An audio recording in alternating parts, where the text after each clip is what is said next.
the impact of social... Wood drastically underestimates the impact of... Talks over him like a dirty dog. No respect for his intelligence, no respect for his ponytail and his cardigan sweater. No respect at all. Hey, what's good, world? We got another treat for you today. Today we'll be breaking down and reacting to the bar scene in Good Will Hunting, the movie with Matt Damon. And Ben Affleck. Sure you're blind? Sure you don't want to tell me your name? Previously, before he was Batman. And you got me today, Black Man. Who am I? Madison, right here. And I'm an international coach for social dynamics. I've been teaching this to tens of thousands of people face-to-face around the world at international seminars and also millions online.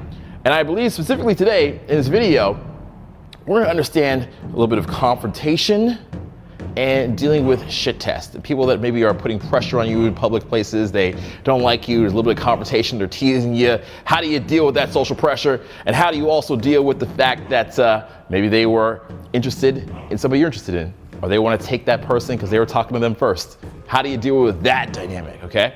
And if you want to dive deeper with this down the rabbit hole, what I highly recommend you do is apply to our free conversation call, okay? It's a strategy call to break down exactly what you're doing wrong in your conversations, where you're falling off, what's holding you back, why you're running out of things to say, why can you not talk forever, like how I am right now? Why do you have problems being spontaneous, creative, free-flowing, and funny in the moment, all right? Me and my coaches will break it down for you and come up with a game plan for you to get better, all right? So click the link down below and apply for that right now. A few quick questions and you'll be on your way to better conversations, dealing with social pressure, dynamics, shit tests, people that want to take your partner, etc. All right? So without any further ado, let's crack into this.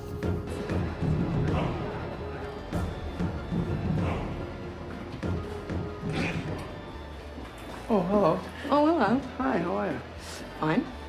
So do you ladies, Come here often? So that's actually kind of hilarious what he does here. This is something we call going chode and then explode. So it's pretending to be bad and then showing that you're not as bad as you are, so you get the inside joke. So it would be like walking up to somebody and being like, hello, nice to meet you. I'm very scared to say hello. I'm shy. And you're like, I'm just kidding. I'm just imitating everybody else for the night, right? Or Jeff has this great line. He says, hello, am I the first idiot of the evening, or do I have the pleasure of being idiot number 101, or something along those lines he says, right? It's like going chode and exploding, kind of like showing your social intelligence by being awkward and pointing out the fact that you were awkward as a joke. It's very high level, but it says a lot about you in just a short period of time. do I come here? I come here a bit. I'm here, from time to time. Do you go to school here? Yeah. Yeah. Let's see. So I think I had a class with you. Oh, yeah? What class? History. Maybe. Yes, I think that's what it was. You don't necessarily might not remember me. You know, I like it here. It doesn't mean because I go here I'm a genius. I am very smart. So what I do like about this is it's a little bit awkward, this questioning, which is normal. That happens sometimes. Sometimes you gotta get stuck in an awkward question loop or an awkward conversational thread. But I do like the fact that he is talking about himself. He's sharing that he went to a certain type of class. I think it was history. I wasn't even listening. I think it was history he went to. I think he's sharing like where he sat. He's just sharing stuff about himself. And generally when you approach someone, for the first like 15 or 20 seconds, they're just like scanning you like, oh shit, does this person want money from me? Is this person a creeper? Is this person like trying to like rob me?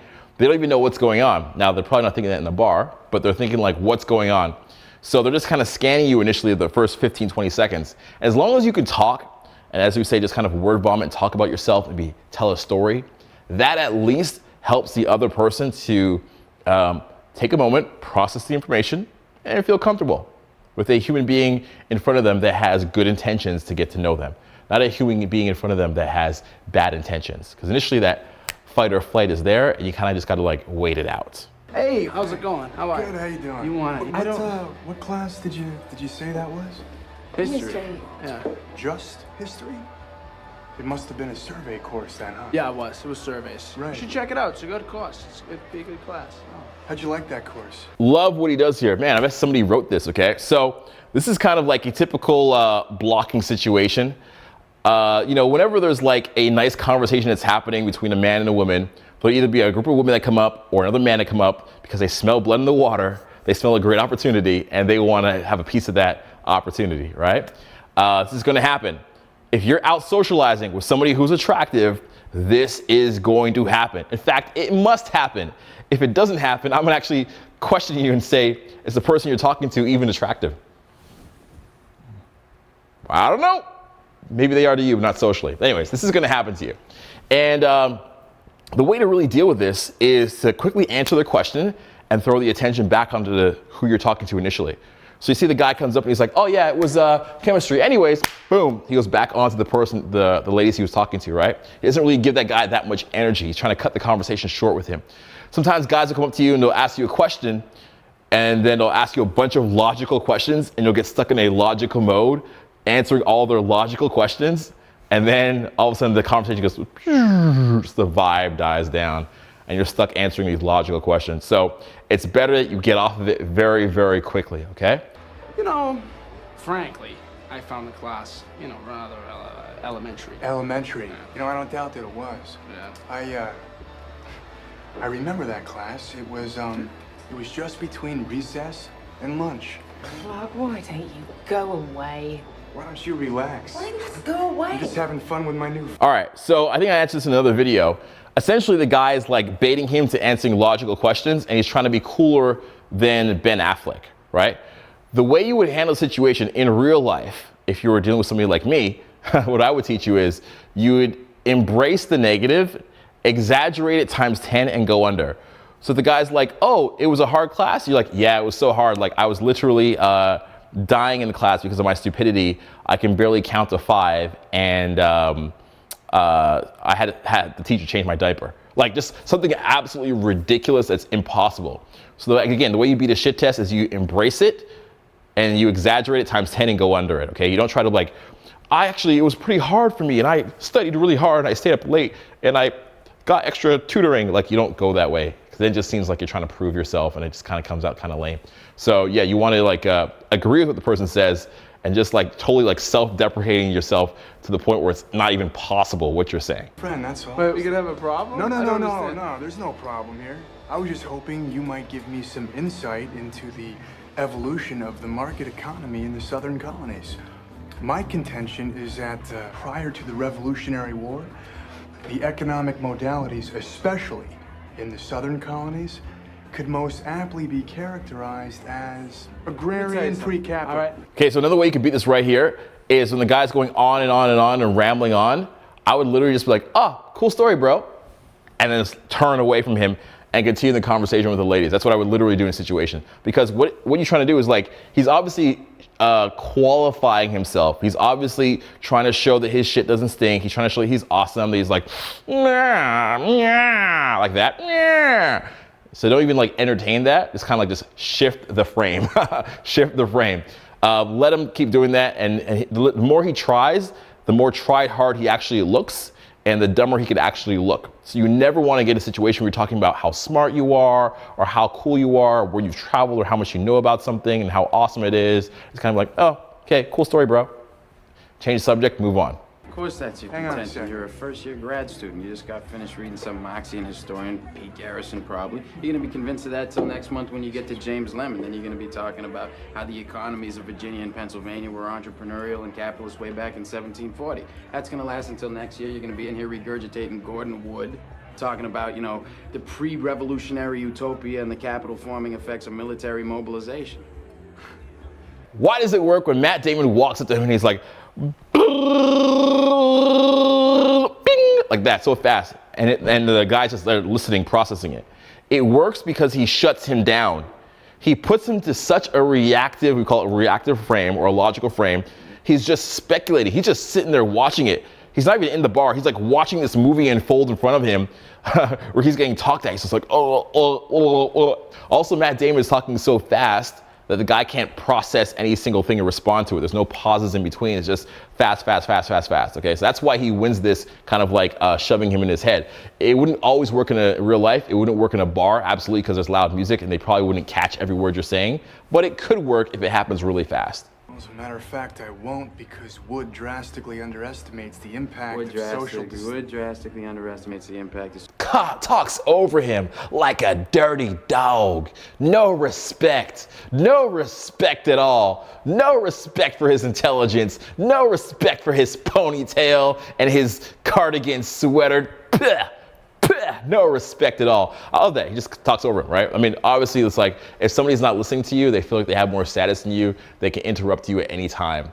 They can interrupt you at any time and just talk over you. They talk over you as if they don't care that you were even listening. That's my point. All right, so that's really great. He does that.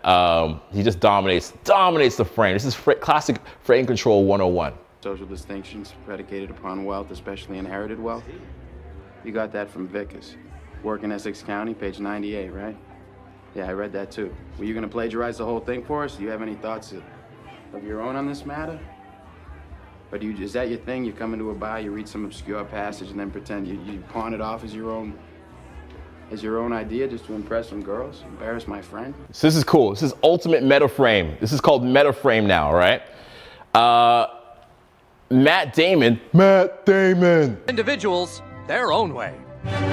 He's not even talking about the book anymore. He's talking about the guy's way of managing himself throughout the world. So we used to have this game that we would play at a lot of our live events where we'd say to somebody, you're in your head. Now you're thinking about what to say next. Now you're just shutting down. Even as you're watching this video, you're just listening to me. You can even think about yourself listening. And right now you're getting more in your head and you're saying, why are you saying anything? Why aren't you talking back to the camera? Because you don't even know what to say. You get the guy going back in the stairs over here. You're like, what is that going on? And now I'm in your head. Now I know what you're thinking and I'm dictating your thoughts. Isn't that incredible? Now you're wondering, how does Madison know what I'm thinking? Right? Now, how did I just do that with you right now? Well, I'm narrating the meta frame, right? That's ultimately what Matt Damon is doing here. And it totally freaks the guy out because it feels like you're in their head. I'm in your head. It feels like you're in their head and you're one step ahead of them, but you're not. You're just narrating what you see. And it's the ultimate highest level of frame because there's no response to that in a game that would actually win. You know, it's incredible. Like, how could you use that in your real life? And imagine you can go into a job interview and be like, you know, you guys are here because you want to get the best person for the job. You also want to save money for the company. And also, you know, it's not even your money, it's the money of the company. But you're here because you want to do the best job possible for yourself. And maybe you have your own aspirations of a promotion. I totally understand that. You have a lot of people to compare me to. And you're thinking, you know, who's going to come here and lie to you the most? And I know you don't want that. No one wants to be tricked. So we can put all the cards here on the table. Maybe we can find a solution where we can both win, where you get the best person for the position and I bring the best quality to the job, right? That's very meta frame. If you were to do that in a job interview, I don't know if it would work, but it would ultimately change the conversation, right? So that's what Matt Damon does here. See, the sad thing about a guy like you is in 50 years, you're gonna start doing some thinking on your own and you're gonna come up with the fact that there are two certainties in life. One, don't do that. And two, you dropped 150 grand on a fucking education you could have got for $1.50 in late charges at the public library. Yeah, but I will have a degree. And you'll be serving my kids fries at a drive-thru on our way to a skiing trip. Yeah, maybe. Yeah, but at least I won't be unoriginal. But I mean, if you have a problem with that, I mean, we could just step outside, we could figure it out. All right, another cool thing he does here is while he's talking, he's actually engaging other people around him. So he's talking, he's like, so me and you have this thing, da-da-da. He's like, ha ha ha, blah, blah, blah, blah, blah, talks to the guy, looks at the person to the side. He kind of creates this like subconscious frame through his body language that everybody is ganging up against the dude, or that everybody agrees with him against the dude, you know? This is very easy when you're a public speaker, especially somebody stands up in the audience and they say something that's ridiculous, so they cut off the time of somebody else and you can like turn a whole audience against somebody, right? So he's creating an audience that is against this guy. And this guy is still holding his frame of like being intellectually superior. But again, there's frames above that. A frame above being intellectually superior is being morally superior. That will always win. That will always win. You see a lot of politicians do that in their propaganda. You'll see, even right now with COVID, right? Like, it's not about the science of the mask. It's like, be morally superior, do the right thing, right? Do the right thing. It's like moral superiority is always a higher frame that will always win. Oh man, there's no problem. It's cool. It's cool? Yeah. Cool. Fucking damn right, it's cool. How you like me now? My boy's wicked smart. So what did we learn here today? Be handsome like Matt Damon. That's not what we learned. We learned about moral superiority. We learned about the higher level frame. We learned about interrupting and cutting off people. We also learned about going chode and then exploding. We learned about talking for a little bit in the first 15, 20 seconds so the person you're talking with becomes comfortable. You learned a lot, but guess what? Guess what? There's more. This is just a tip. That's what she said.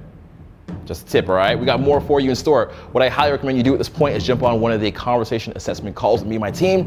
Click the link down below, get a free assessment call. We'll break down exactly where you're struggling in conversations and help you to do exactly what Matt Damon did in this video in your own personal life. And that will tremendously help you in your relationships and your work life, and maybe decide to go to a bar and have a little scuffle at Harvard, whatever you want to do, all right? If you're new to the channel, click subscribe, turn on notification bells so you don't miss videos like this as they come out. I'll be doing more reactions like this in the future. I said a lot. I had caffeine, I'm in a good mood. Anyways, that's it for now. As always, keep in touch and don't be a stranger. Sushi, Korea.